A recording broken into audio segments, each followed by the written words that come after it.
I mean, it's incredibly gratifying, but you know, I don't think I can take credit for that. I mean, it's sort of tantamount to I wished upon a star that Hugh would one day put the yellow suit on and be Wolverine alongside me and as Deadpool, and you know, and I tried my very first pitch to Marvel was a Deadpool and Wolverine movie, sort of with a Rashomon story where the first act is of course subjective as a Rashomon story should be, but the first act is just through the prism of my experience. So I see Wolverine a certain way. The second act is Wolverine sees me a certain way. The third act is the objective experience. I pitched that, and he didn't use these exact words, but he was like, Kevin was like, no.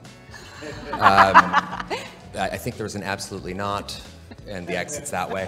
And now all I hear is sequel. Yes. Now thank you for pitching our sequel here. But I just finished pitching like a short where Deadpool is interrogating a guy, and we come to find that he's the hunter that shot Bambi. Wow. And it's crazy that they passed on that. Yeah, and Disney was like, we don't fuck with Bambi. I was like, oh, okay, sorry, I didn't know it was a sacred cow. How many other mothers have you people killed? I mean, every movie, the mother, yeah. So anyway, I the first pitch was that, and then 5 years later, it was actually Hugh who, you know, we were on our kind of sort of last hurrah with it. We had written another movie that Sean and I were going to pivot to. Wow. And Hugh called, and you know, I can let him tell that part of the story. But that's sort of really how it came to be. What made you want to kind of get back into the? I was broke. I was doing theater.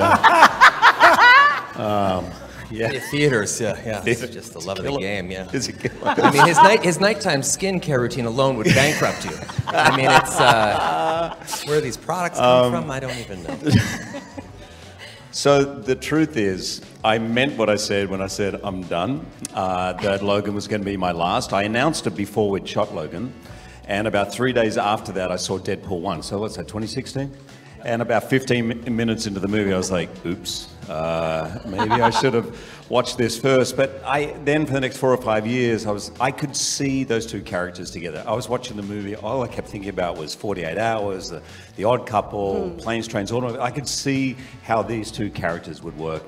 And then I can tell you the date, August 14th. I was doing theater, August 14th, 2022, and I was driving, and it came to me like that I wanted to do it again, that I wanted to do it with Ryan playing Deadpool, and I wanted these two characters together. And I knew that Sean and Ryan were about to shoot, or somewhere on the process.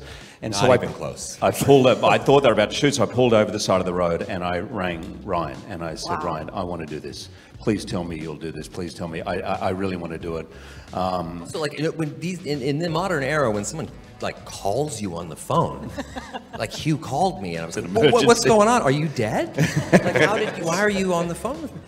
But and there was a pause. There was a pause, and he said that this timing is amazing because we're about to have a meeting to pitch our last pitch to Marvel in about 3 hours. Oh my God. And you can take over from there. I mean, yeah, it's just it was I won't belabor, but it was as simple as just, you know, kind of fake it till you make it on the Zoom with Kevin and the team. We sort of bullshitted our way through it with Sean and I kind of, you know, said, well, what about, we got a call, it feels serendipitous, it feels, this is crazy, but Hugh called today and, you know, said he wants to come back, and I know Kevin and I, we went down this road before, and then we kind of loosely pitched a movie that was just fly by the seat of our pants. Like, it wasn't, and it actually became... Yeah, because as soon as Hugh called, as soon as we contemplated this duo, finally, this story, this duo, it gave this third Deadpool movie its why.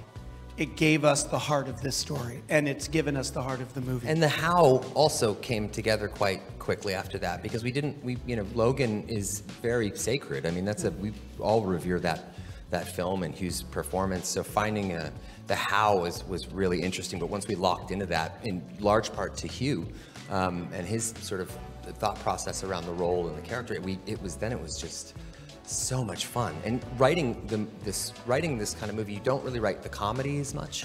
You kind of come back to that. You have to write a movie that just works emotionally, has that strong emotional arc. Then you go back, and then it's just like the fun part. You're just, you know.